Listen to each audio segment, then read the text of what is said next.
ఎవడు వీడు? మహారాజా, వీడు ఆబాలుడే. వీడి కుటుంబ సభ్యులంతా కలిసి ఇక్కడి వాతావరణాన్ని కలుషితం చేశారు.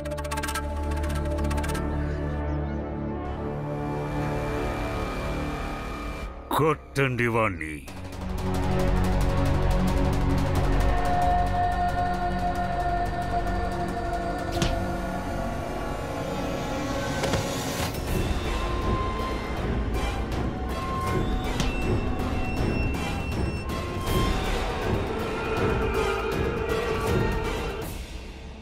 వస్త్రంతో వాడి శరీరాన్ని కప్పేయండి.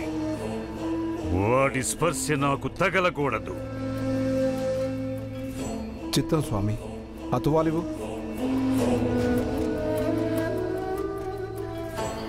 పడుకో.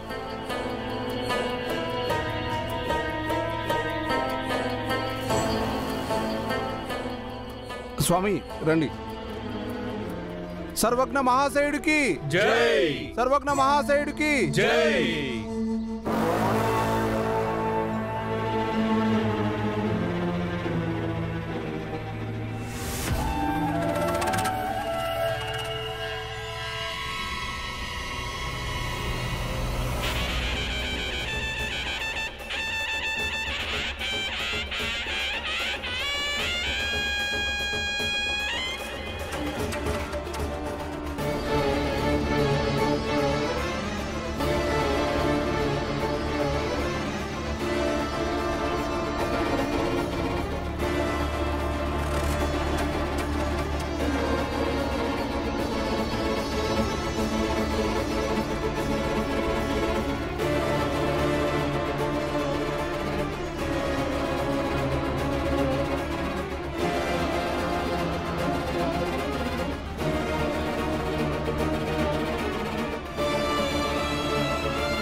ఏంటి? ధ్రువ ముంబై వెళ్ళిపోయాడా? ఇంకా బాలవాడిని వదలడానికి స్టేషన్కి వెళ్ళాడా? అవునమ్మా. కానీ ధ్రువ ఉన్నట్టుండి బొంబాయి ఎందుకు వెళ్ళాడు? ఇక్కడి పరిస్థితులన్నీ చూసి వాడు భయపడ్డాడు. వాడి కారణంగా పెద్ద జాతి వాళ్ళు మన కుటుంబాన్ని ఇబ్బంది పెడతారని. కానీ వాడిక్కడ లేకపోతే బహుశా అప్పుడు వాళ్ళు మనల్ని ఇబ్బంది పెట్టకపోవచ్చు.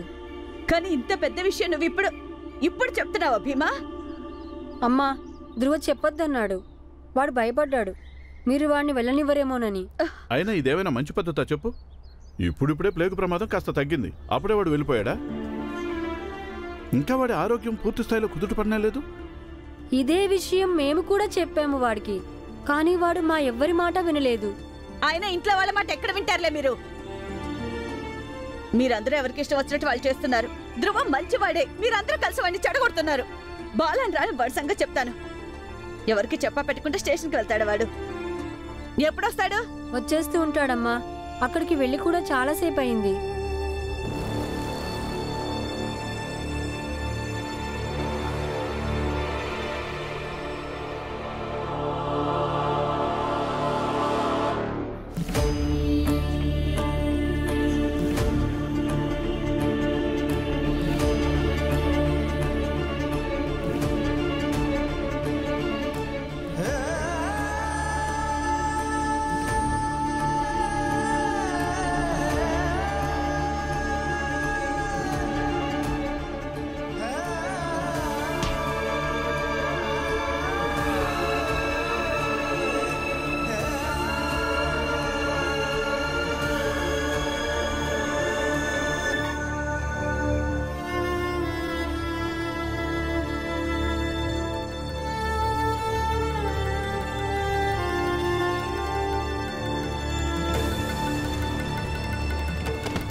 వదిన నువ్వు అసలు కంగారు పడుకు వస్తాడులే. ఈ పాటికి వచ్చేయాల్సింది కదా. అరే ఎక్కడికి ఎక్కడికి వెళ్తున్నారు? పురంజన్ బాబాయ్ వచ్చి మరీ చెప్పెళ్ళాడుగా. వాతావరణం చూస్తుంటే అర్థం కావట్లేదా? అమ్మ, మేము ఎవరికో భయపడి ఇప్పుడు స్కూల్కి వెళ్ళకపోతే ఇక ఎప్పటికీ చదువుకోలేము. అయినా వాతావరణం చూసి ఎందుకు భయపడాలి? ప్లేగు కంటే భయంకరమైనది ఏదైనా ఉంటుందా? ఇప్పుడు ప్లేగుకే భయపడలేదు, ఇంకా మిగతా విషయానికి ఎందుకు భయపడాలి? నేను ఈ వితండవాదం అస్సలు వినను. నేను స్కూల్కి వెళ్ళొద్దన్నాను, వెళ్ళొద్దు. కానీ సరే సరే, స్కూల్కి వెళ్ళాలి అంతేగా. అక్కడికి వెళ్ళి కూర్చో. బాల వచ్చాక వాడిని మీకు తోడుగా పంపిస్తాను. వెళ్ళి కూర్చోండి అక్కడ.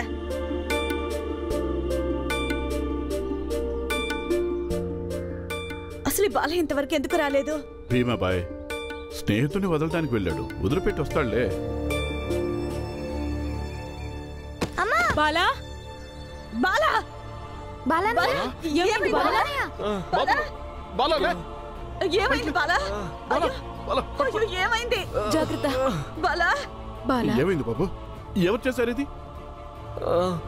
అది సర్వజ్ఞ మహాశయ, ఇంకా వాళ్ళతో పాటు ఉన్న గుంపు.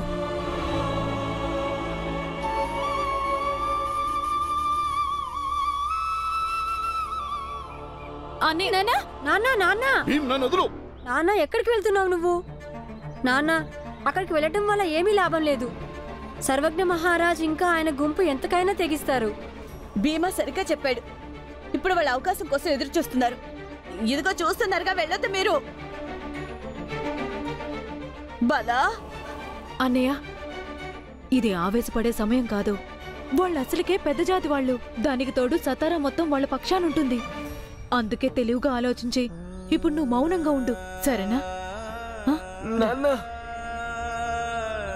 సర్వజ్ఞ మహాశయతో పాటు అందరికి పిచ్చి పట్టింది. నువ్వు వెళ్ళొద్దు. నాన్న వెళ్ళటం లేదు.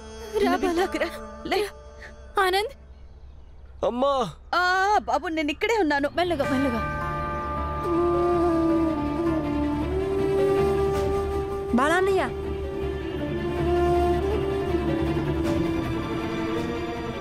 మనం శాంతంగా ఉంటే వాళ్ళందరూ చెలరేగిపోయి హింస చేస్తారు. కానీ వాళ్ళని ఎవరో ఒకరు ఆపాలి. మనమే ఆపుదాం నాన్న, కానీ సరైన సమయం వచ్చినప్పుడు.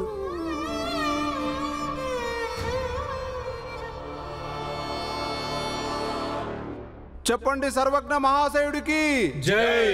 చెప్పండి సర్వజ్ఞ మహాశయుడికి జై. చెప్పండి సర్వజ్ఞ మహాశయుడికి జై.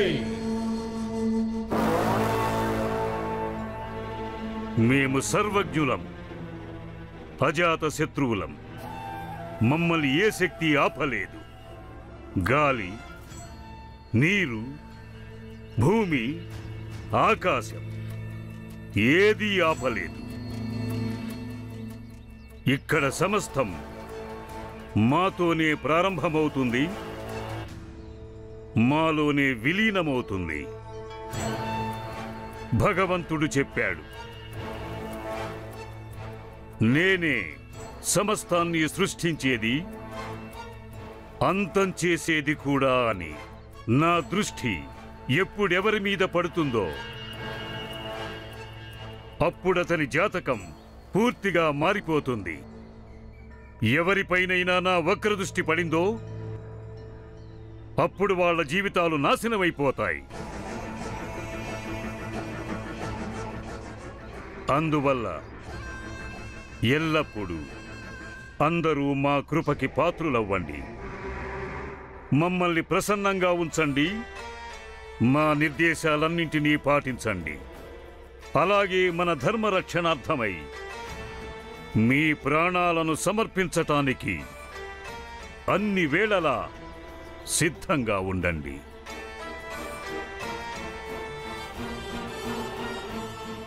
ఆయన చరణదాసుడనైన హోదాలో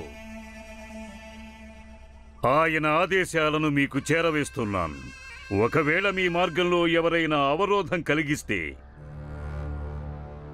వాళ్ళని తొక్కిపారేయండి. వాళ్ళు ఏ జాతి వాళ్ళైనా సరే, ఏ ధర్మం వాళ్ళైనా సరే.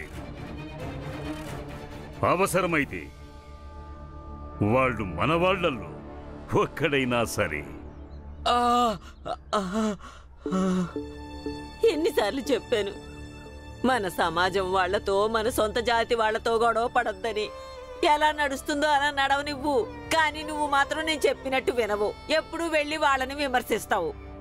వాళ్ళు ఈ రోజు నీకు ఈ గతి పట్టించారు, రేపు చంపినా చంపేస్తారు. ఊరుకో అమ్మా, ఒకే విషయాన్ని ఎంతసేపు చెప్తావు? నేను అకారణంగా అననమ్మా. ఈ సమాజం వాళ్ళందరి మూఢనమ్మకాల కారణంగా నేను నా సర్వస్వాన్ని పోగొట్టుకున్నాను, నా భార్యను పోగొట్టుకున్నాను, నా బిడ్డను పోగొట్టుకున్నాను. దానితో పోల్చుకుంటే ఈ బాధ, ఈ గాయాలు ఒక లెక్క కాదమ్మా. ఒకవేళ ఆ మూర్ఖులు నా శరీరాన్ని ముక్కలు ముక్కలుగా నరికినా సరే నేను ఇదే మాట అంటానమ్మా.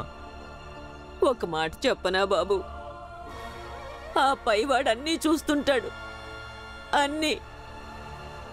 ఒకరోజు ఆయన అందరికీ న్యాయం చేస్తాడు. కానీ నేను ఇప్పుడు నీ బాధ చూడలేకపోతున్నాను. నువ్వు నీ గురించి ఆలోచించుకో. నేను విన్నాను ఇప్పుడు ఆ సర్వజ్ఞ స్వామి కూడా మన ఊరు వచ్చాడంట. తెలుసమ్మా, ఆయన వీళ్ళలాంటి వాడే.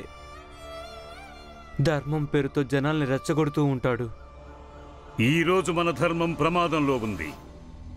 ఎందుకంటే కొందరు వక్రబుద్ధితో దాన్ని కళంకితం చేస్తున్నారు. కానీ జ్ఞాపకం ఉంచుకోండి, ధర్మమే సమాజాన్ని నడిపిస్తుంది. అలాగే సమాజం ధర్మాన్ని ముందుకు తీసుకెళ్తుంది. ధర్మం ఏది చెబితే సమాజం అదే చేయాల్సి ఉంటుంది. ఏ నియమాలైతే కొనసాగుతూ వస్తున్నాయో వాటిని కఠినంగా ఆచరించవలసి ఉంటుంది. అలాగే ఇతరులలో వాటిని ఆచరింపజేయాల్సి ఉంటుంది. జాతి విధానాలు ఇవి ఈశ్వరుడి విధానాలు. వీటిని మార్చి మనం ఈశ్వరుడి నియమాలను ఉల్లంఘించకూడదు. మన ఈ సామాజిక వర్గీకరణం మన ప్రాచీన సామాజిక వ్యవస్థకి ఆధారభూతమైనది. కాబట్టి దీన్ని ఎవ్వరూ ఉల్లంఘించకూడదు. ఇంకను ఎవరికైతే సమాజంలో అందరికంటే నిమ్న స్థానం ప్రాప్తిస్తుందో అది వాళ్ళకి శిక్ష. వాళ్ళు వాళ్ళ తలలు వంచి దాన్ని అనుభవించాల్సి వస్తుంది. అంతేకాక పై స్థాయి వారికి సేవలు చేయాల్సి ఉంటుంది. దానివలన వాళ్ళకి రాబోవు జన్మ బాగుంటుంది.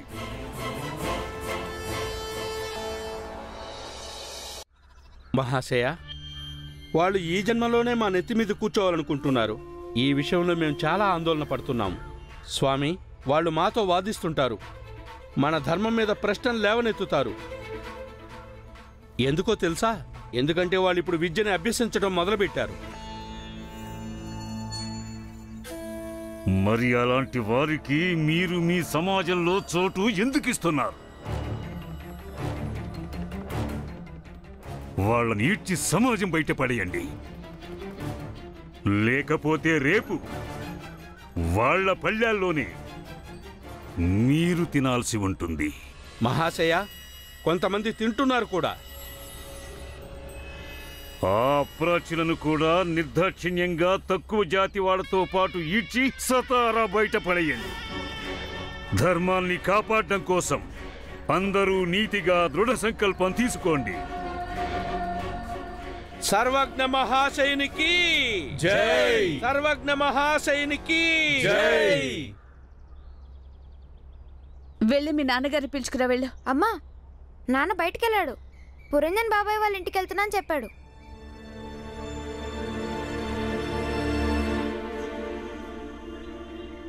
నాకు తెలుసు, ఆయన అక్కడికి వెళ్ళుంటారు. అమ్మా, నేను వెళ్ళి చూసొస్తానుండు. వద్దు, నువ్వెక్కడికి వెళ్ళొద్దు. నువ్వు వెళ్ళావంటే ఏమీ జరగదు కూడా ఇప్పుడు జరుగుతుంది. నోరు మూసుకొని అక్కడ కూర్చో. వెళ్ళు. భీమ్, బాలాన్నయ్య, బాలాన్నయ్య. నాకు తెలుసు భీమ్, నన్ను ఇలా చూస్తుంటే నీకు కోపం వస్తుందని. కానీ నువ్వే చెప్తావుగా మనిషి ఎప్పుడైతే తన కోపాన్ని అదుపు చేసుకుంటాడో అప్పుడు ఏ పోరాటమైనా గెలుస్తాడని. ఇప్పుడు నీ కోపాన్ని అదుపు చేసుకో, వాళ్ళతో పోరాటం చేద్దాము. ఇక అదీ కాక ఆ స్వామీజీని అవమానించింది వీళ్ళేగా, అందుకే నాన్నని రానివ్వు. ఆయన ఏం చెప్తాడో చూద్దాం.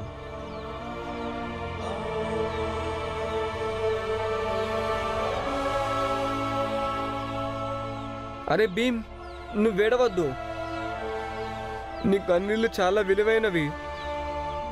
ఈ సమాజం దీనికి బదులు చెప్పి తీరాలి.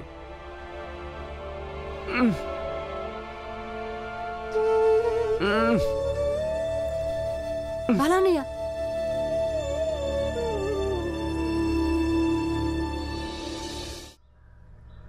మేము సంకల్పం తీసుకుంటున్నాం. మన ధర్మం, జాతి ఇంకా సమాజం కోసం మేమేమైనా చేస్తాం. సమాజంలోని మురికిని శుభ్రం చేసేస్తాం. మేము సంకల్పం తీసుకుంటున్నాం. మా దారికి అడ్డు వచ్చిన ఆటంకాలన్నింటినీ సమూలంగా పెకిలించి పారేస్తాం. మేము సంకల్పం తీసుకుంటున్నాం. ఆ తక్కువ జాతి వాళ్ళందరినీ సతారా నుంచి బయటికి తరిమి కొడతాము. మన నేల మీద వాళ్ళు జీవించటం నిషేధిద్దాము. గాలి నీరు అన్నింటిపైన ఆంక్షలు విధిద్దాము.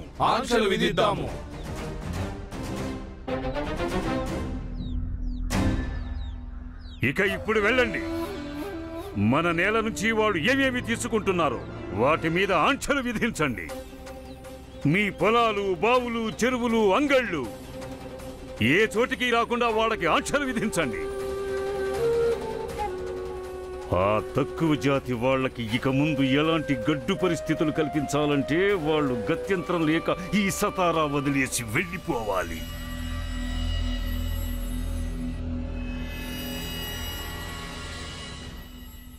తక్కువ జాతి వాళ్ళ నుంచి మన సతారాకి మనం ముక్తి కల్పించాలి.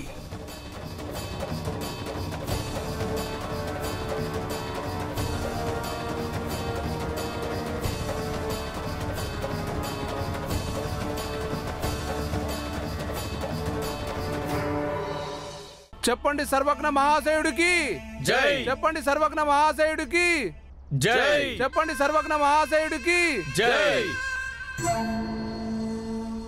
జయము జయము జయము మహాశయ జై.